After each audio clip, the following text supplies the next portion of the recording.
দাফনের পরে সবচাইতে আনন্দের খবর মনে করেছিলেন। এজন্য চেষ্টা করব যাদের এবিলিটি আছে কমপক্ষে একটা ইয়তীমের কিছু বিষয়ের অভিভাবক হওয়া। আল্লাহ তৌফিক দান বলি আমিন। কিন্তু খবরদারের ব্যতিক্রম হওয়া যাবে না, ইয়তীমের সাথে অসৎ আচরণ করা যাবে না। এই দুনিয়ায় অনেক মানুষ আছে নামাজি, দেখতে বড় পরহেজগার, কিন্তু ইয়তীমের সম্পদ খেয়া শেষ করে ফেলছে। আছে না নাই? বড় ভাই মারা গেছে, বাচ্চাটা ছোট, ছোট ভাই মনে মনে কয় আলহামদুলিল্লাহ ভালোই হয়েছে। কেন? কয় একেবারে থানার সাথে আমাদের একটা জমি আছে 3 শতক, ভাই বাইচা থাকলে তো বুঝা নিত 1.5 শতক, কিছুই হইতো না। তা বাতিজা একে বুঝটুস দিয়া আর এক জায়গা থেকে আর একটু দিয়া এই 3 শতক নিজের নামে নিয়া একটা ছোটখাটো বিল্ডিং করা যাবে, নিচে কয়েকটা দোকান দেওয়া যাবে, আমার মরার পরে আমার পোলাপানের কোনো টেনশন থাকবে না। এইরকম লোক নিজের ঘরের ইয়তীমের সম্পদ অন্যায়ভাবে খেয়ে ফেলে, এমন লোক আছে না নাই? এজন্য ইয়তীমের সম্পদ যদি কারো কাছে থাকে, এটা সাধারণ সম্পদের মতো নয়। এমনিই তো অন্যায়ভাবে কারো সম্পদ ভক্ষণ করা এটা বড় জঘন্য খারাপ, কিন্তু ইয়তীমের সম্পদকে আল্লাহ তাআলা আগুনের সাথে উপমা দিয়েছেন। এজন্য আল্লাহ তাআলা বলেন, ইন্নাল্লাযীনা ইয়াকুলুনা আমওয়ালাল ইয়াতামা যুলমান ইন্নামা ইয়াকুলুনা ফী বুতুনিহিম নারা ওয়া সায়াসলাউনা সাঈরা। আল্লাহ তাআলা বলেন, নিশ্চয়ই যারা অন্যায়ভাবে ইয়তীমের সম্পদ ভক্ষণ করে, ইন্নামা ইয়াকুলুনা ফী বুতুনিহিম নারা, তারা কেমন যেন আগুন দিয়ে তাদের পেট ভরপুর করে। নিঃসন্দেহে আগুনের স্থান হলো জাহান্নাম। এই জন্য আল্লাহ তাআলা জানায় দেন, অচিরেই তাদের আবাসস্থল হবে জাহান্নাম। এজন্য আমার আপনার অধীনে যদি কোনো ইয়তীম থাকে, খবরদার কোন ইয়তীমের সম্পদ ভক্ষণ তো করবই না।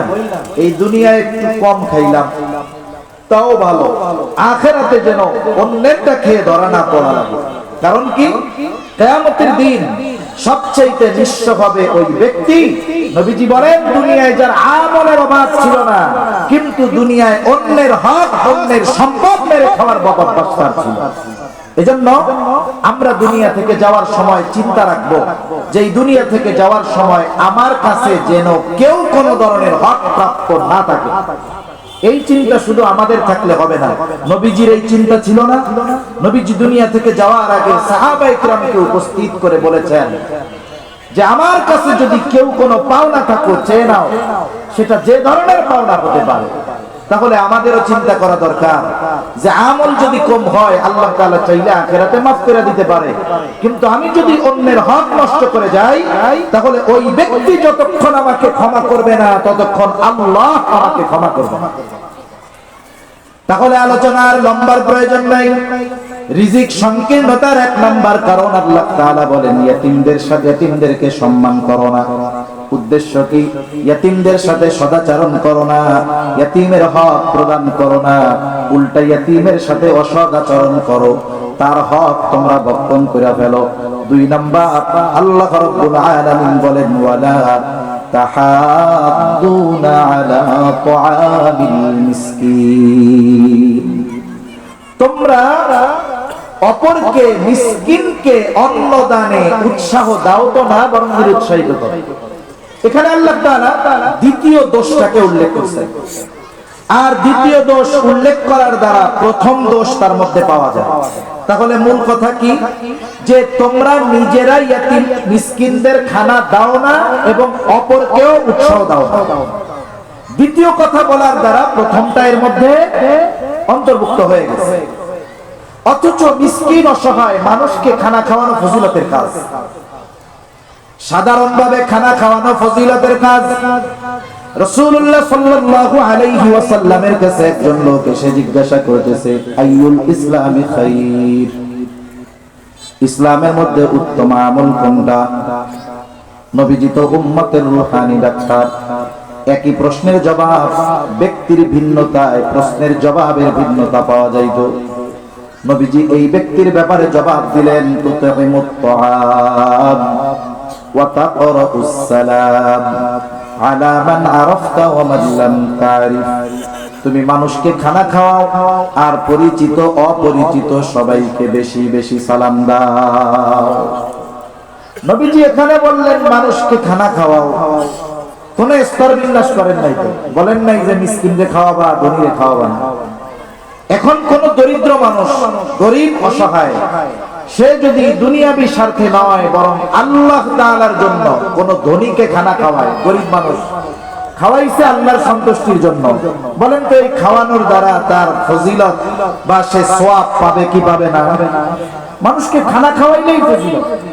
আপনি মানুষকে দাওয়াত দিয়েছেন আপনার সন্তানের ওলিমায়, বলেন তো এই যে দাওয়াত দিলেন খানা খাওয়াবেন, ফজিলত আছে না নাই? সওয়াব আছে। আবার যদি আপনি কমিউনিটি সেন্টারে দাওয়াত দিয়ে দরজা লাগায় টেবিল নিয়ে টাকা নেওয়ার জন্য বসে থাকেন, খানা খাওয়ানোর দাওয়াত দিয়ে ফজিলত আছে না নাই? বলেন কেন নাই? টাকা আছে না, ফজিলত টাকা পাবে। এই যে দাওয়াত দেওয়া, এটা হলো ভদ্র ভাষায় ডাকাতি। এই জন্য জামানা তো এমন, একটা সময় তো আমরাই ছোটবেলায় দেখছি মানুষরে যদি বিবাহ অনুষ্ঠানে দাওয়াত না দিত 2 বছর ধরে মুখ গোমরা করে রাখতো, কথাই বলতো। মনে করেন একজন মুরব্বীর মন খারাপ, জিজ্ঞাসা করছে আর একজন মন খারাপ কেন? বলে আমার ফুফাতো ভাইয়ের মেয়ের বিবাহ হয়েছে, আমারে দাওয়াত দেয় না। এখন একজন বলতেছে, মানে এমনি উদাহরণ দিচ্ছে, একজন বলতেছে আরে আপনার ফুফাতো ভাইকে তো আমি চিনি, তার মেয়ের বিয়া হইলো বা ছেলের বিয়া হইলো দাওয়াত দেয় না আপনার? কয় না, ওই ফুফাতো ভাই না। এখন জোড়া লাগাবে, বলবে আমার মামাতো ভাইয়ের, চাচাতো ভাইয়ের, খালাতো ভাইয়ের, নানাতো ভাইয়ের ফুফাতো ভাই। তার মানে নিজের আপন ভাইয়ের খবর নাই। আগের মানুষ 15 জোড়া দেওয়ার পরে কোন আত্মীয় যদি থাকতো তার সাথে কেমন হৃদ্রতা, ভালোবাসা, মহব্বত ছিল। দাওয়াত দেয় নাই, রাগ হয়ে গেছে, কথা কইতো না, মুখটা ঘুরায় রাখতো, অভিমানে। এটা মহব্বতের কারণে করতো। আবার দেখেন আগে আপনারে বিয়ার দাওয়াত দিছে,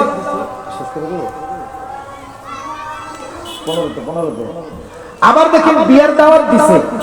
এখনকার জামানায় আপনাকে বিবাহের দাওয়াত দিলে আপনি যদি 2 দিন আগে ওই বাড়িতে যান, বলবে কি জ্বালার জ্বালা রে, দাওয়াত দিছি 20 তারিখ দুপুর বেলায়, 18 তারিখ সকালের থেকে খাইতে চলে আইছে, কি জ্বালার জ্বালা। আর আগের জামানায় যদি কোনো মানুষ বিবাহের দিন যাইতো নিকট আত্মীয়, আরো রাগ হইতো যে আমার মেয়েটার বিয়া, আমার ছেলেটার বিয়া, তোমরা 5 দিন আগে আসবা, তোমরা এসে আজকে দুপুরে খাইবে। এই যে হৃদ্রতা, মহব্বত, ভালোবাসা মানুষের মধ্যে ছিল। কিন্তু এখন কি, এখন যে সীমিত আয়ের মানুষ, তারে বিয়ার দাওয়াত দিলে সে টেনশনে থাকে যে খাইয়া 2000 টাকা 5000 টাকার কম দেওয়া যায়। তাহলে এই ধরনের দাওয়াত যদি কেউ দেয়, এটা আসলে এক ধরনের ডাকাতির মতো, ঠিক কিনা বলেন? এই জন্য দাওয়াত যাদেরকে দিবেন জানিয়ে দিবেন, কি জানাবেন? ইন্নামা নুতঈমুকুম লিওয়াজহিল্লাহি লা নুরিদু মিনকুম জাযাআন ওয়ালা শুকুরা। আরে আপনাদের খানা খাওয়াইছি আল্লাহর জন্য, আল্লাহর জন্য খানা খাওয়াইছি। লা নুরিদু মিনকুম জাযাআ, আপনাদের কাছে এই খানা খাওয়ানোর বিপরীতে কোনো প্রতিদান আমি আশা করি না। খানা খাওয়াইছি এই জন্য আমাকে ধন্যবাদ দেওয়ার দরকার নাই, ওয়ালা শুকুরা, আমার কৃতজ্ঞতা প্রকাশ করারও দরকার নাই। কারণ খানা খাওয়াইছি যেই আল্লাহর জন্য, প্রতিদান দিবেন সেই মালিক। এইভাবে দাওয়াত দিবেন, এইভাবে দাওয়াত দিলে যাবেন। তাহলে সাধারণ একজন মানুষকে যদি আল্লাহর জন্য খানা খাওয়ানো হয় তাহলে ফজিলত। আপনি আমি যদি একজন মিসকিনকে খাওয়াই, ফজিলত কমপক্ষে দ্বিগুণ। একজনের খাবারের প্রয়োজন নাই, তাকে আল্লাহর জন্য খাওয়ালে ফজিলত যেহেতু, আর যার খাবার প্রয়োজন তাকে খাওয়ালে ফজিলত দ্বিগুণ। 1 নাম্বার, খাবারটা তার প্রয়োজন, খাওয়ানোর মাধ্যমে আমি আপনি তার প্রয়োজন মিটালাম। পোশাকটা তার প্রয়োজন, দেওয়ার মাধ্যমে তার প্রয়োজন মিটালাম। নবীজি কি বলেন? এক মুমিন যদি অপর মুমিন ভাইয়ের কোনো প্রয়োজন মিটিয়ে দেয়, আল্লাহ তাআলা দুনিয়া আখিরাতে তার প্রয়োজন মিটিয়ে দেয়। 2 নাম্বার, আলাদাভাবে খানা খাওয়ানোর ফজিলত সে অর্জন করবে। এই জন্য মিসকিন অসহায় যদি কখনো আসে খাবারের জন্য, আমার কাছে যদি না থাকে, পাশে বন্ধু আছে, বলেন 10টা টাকা তারে দিয়ে দাও, একটা পাউরুটি কিনে দাও, একটা কলা কিনে দাও। নিজের পকেটে নাই তাতে কি, আপনি যে সুপারিশ করলেন আপনার কথায় যে সে কিনে দিল, সে 10 টাকা দিয়ে কলা খাওয়ায়া যেই পরিমাণ সওয়াব পাবে, আপনি শুধু তাকে উৎসাহ দেওয়ার কারণে সমপরিমাণ সওয়াবের মালিক হয়ে যাবে। এজন্য আল্লাহ তাআলা দ্বিতীয় বিষয় উল্লেখ করছে যে তোমরা অপরকে নিরুৎসাহিত করো, নিজেও খাওয়াও না, আরেকজনকেও খাওয়াইতে পাও না। এখন বিষয় হলো, যে নিজে না খাওয়ায় আরেকজনকে বলবে যে আপনি খাওয়ান। তার মানে দুইটা গুণই আমরা অর্জন করব। নিজের যখন সামর্থ্য থাকে খাওয়াবো, নিজের কাছে নাই আরেকজনকে উৎসাহ দেব, ভাই আপনি খাওয়ান। এখন এই মিসকিন অভুক্ত সে যদি আমার প্রতিবেশী হয়, তাহলে তাকে খানা খাওয়ানো ঈমানি দায়িত্ব। কারণ হাদিসের মধ্যে আসছে, নবীজি বলেন ওই ব্যক্তি মুমিন নয় যে নিজে পেট পুরে খায় আর তার প্রতিবেশী অভুক্ত থাকে। তার মানে মিসকিন যদি অভুক্ত যদি প্রতিবেশী হয়, তাকে খানা খাওয়ালে শুধু ফজিলত সওয়াব অর্জন হবে তা নয়, ওই ধরনের অভুক্ত মানুষকে খানা খাওয়ানোর ব্যবস্থা করা এটা ঈমানি দায়িত্ব।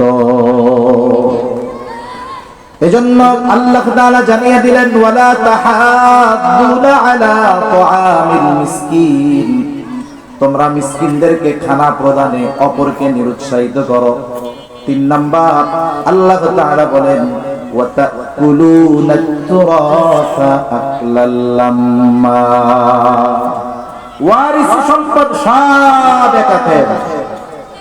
আমাদের দেশে কিছু ইসলাম বিদ্বেষী, এরা নারী এবং পুরুষদের মাঝে আল্লাহ তাআলা যেই সম্পদ বন্টনের রীতিনীতি নির্ধারণ করেছেন, এটা ইসলাম বিদ্বেষীরা কিছু নারীবাদী সেজে অপবাদ দেয় যে নাউজুবিল্লাহ ইসলাম নারীদেরকে ঠকাইছে, নাউজুবিল্লাহ বলে। ওরা তো ইসলাম বিদ্বেষী এই জন্য বলে, কিন্তু কত নামাজি হাজি সে যে নিজের ভাইয়ের, নিজের চাচার, নিজের বোনের সম্পদ হজম করে ফেলতেছে, এটা যাই বলতে। আগে ইসলাম নারীকে যতটুকু সম্পদ দিয়েছিল, অনেক জায়গায় তো নারীকে ওইটা থেকেও বঞ্চিত করা হয়, ঠিক কিনা বলে? বাবা মারা গেছে, বাবা মারা যাওয়ার পরে ছেলে বড়, দায়িত্ব কি? সে বাবার দাফন কাফনের ব্যবস্থা করবে। এরপরে বাবার যদি কোনো ওসিয়ত থাকে ওসিয়ত পূরণ করবে, ঋণ যদি থাকে ঋণগুলো শোধ করবে। এরপরে বাবার রেখে যাওয়া সম্পদের, সমুদয় সম্পদের 3 ভাগের 1 ভাগ সর্বোচ্চ এই পরিমাণ যদি কোনো ওসিয়ত করে যায়, এই ওসিয়তটা সে পূরণ করবে। এরপরে যেই সম্পদ অবশিষ্ট থাকবে, যারা হকদার তাদের মাঝে যথাযথভাবে সম্পদগুলো বন্টন করে দিবে। এটাই তো কাজ। কিন্তু দেখবেন কিছু ভাই আছে, এগুলো বিলম্ব করাবে, এগুলো বিলম্ব করাবে। বাপ মারা গেছে 15 বছর হয়ে গেছে, বোনদের বিবাহ হয়েছে 20 বছর হয়ে গেছে, বোনরা সম্পদ আর চাইতে আসে না। সম্পদ খাইতেছে ভাই, বাড়ি ভাড়া খায় ভাই, দোকান ভাড়া খায় ভাই, গাছের ফল খায় ভাই, জমির ফসল খায় ভাই, এমনি কিছু বোনদেরকে দেয়, বোনরা খুশি। কিন্তু জীবন সব সময় একরকম চলে না। এইবার বোনের সম্পদ দরকার, হয়তো স্বামীর ব্যবসায় কিছু সমস্যা, সন্তানের জন্য একটু টাকা পয়সা দরকার। এইবার বোনরা চলে আসছে 2 বোন ভাইয়ের কাছে যে ভাই এতকাল তো তুমি বাবার সম্পদ, আমাদের হক আছে এখানে, তুমি একা খাইছো কোনো আপত্তি নাই, এখন আমাদের হক আমাদেরকে বুঝায় দাও, অথবা তুমি যদি খেতে চাও এর সমপরিমাণ মূল্য আমাদের দিয়ে দাও। এই কথা বলার আগে যখন বোনরা বেড়াতে আসতো বলতো যে 1 মাস থাকতে হবে, কিন্তু যখন সম্পদ নিয়ে যাইতে চায় তখন বলে সম্পদ তো নিবা না, সম্পর্কটা শেষ করে যাবা, নাও নাও, এখন দিয়া দিল সম্পদ। বোনরা বোনেদেরটা নিয়েই গেল। এরপরে যখন বোনরা বেড়াতে আসে, আগে আসলে কি বলতো 1 মাস থাকতে হবে, যাওয়া যাবে না। এখন ঘরে ঢোকার আগে বলে যাবা কোন সময়? কথা বুঝেন নাই মনে হয়? এখন ঘরে ঢোকার আগে কি বলে? যাবা কখন? তার মানে আগে বোনদের প্রতি যেই মায়া মোহাব্বত ভালোবাসা ছিল, আসলে এটা বোন হিসাবে নয়, বোনের সম্পদের উপরে নির্ভর করে ভালোবাসা। এজন্য মনে রাখতে হবে এই সম্পদগুলো যথাযথভাবে হকদারদের মাঝে বন্টন করে দিতে হবে, না হলে কি হবে? সম্পদের পাহাড় হবে, ব্যাংক ব্যালেন্স বাড়বে, হয়তো কাগজে কলমে টাকা পয়সা হবে, দলিলের দয়ারটা মোটা হবে। আল্লাহর কসম, এই দুনিয়াতে আল্লাহ তাআলা তাকে রিজিক সংকীর্ণতার মুখোমুখি করবে, ঠিক কিনা বলেন? একজনের নাই খাইতে পারে না, ওর দুঃখ নাই, আমার তো নাই তাই পাই না। আর একজনের সামনে দিয়া গরুর গোশত বোনা হয়ে যাবে, কিন্তু খবরদার ওর খাবারের উপায় থাকবে না, ঠিক কিনা বলেন? আল্লাহ তাআলা অল্প বয়সে এমন বিমারি দিবে, ডাক্তারের কাছে গেছে। এই সমস্ত বদ্দিন মানুষ আল্লাহর প্রতি আস্থা না থাকুক, ওদের ডাক্তারের প্রতি আস্থা আছে। আর ডাক্তারের কাছে যাওয়ার পরে ডাক্তার টেস্ট মেস্ট দিয়া বলতেছে যে হায় রে, আপনি তো এই পৃথিবীর শ্রেষ্ঠ শ্রেষ্ঠ রোগগুলো আক্রান্ত হয়েছেন। কি বলে? আপনার ডায়াবেটিস 30, আপনার কিডনি প্রায় ড্যামেজ, আর হার্ট যে কয়টা ব্লক হয়েছে আপনার মরতে বাকি আছে। এখনো বলবে ডাক্তার কি করব? বলে আপনি খাদ্য অভ্যাসে পরিবর্তন করবেন, ফজরের নামাজের উঠা আগে দৌড়াবেন, আগে ফজরের আজানের সময় ওঠা তো বহুদূর, নামাজ তো বহুদূর, উঠতো 10টায়, এখন আজানের আগে উঠা দৌড়ায়। আগে ডাক্তার যখন বলছে এখন শুনে, আগে শুনতো না। এরপরে ডাক্তার বলতেছে আপনার খাওয়া দাওয়ায় পরিবর্তন আনতে হবে। কি খাবো ডাক্তার? বলে আপনি আলা চাউলের জাউ খাবেন। জাউ চিনেন? আলা চাউল চিনেন তো? আতপ চাউলের জাউ। এখন আপনার তো হাই প্রেসারও আছে, এখন আপনার এক কাজ করতে হবে, এই আতপ চাউলের জাউ যে খাবেন এর মধ্যে লবণও দিতে পারবেন না।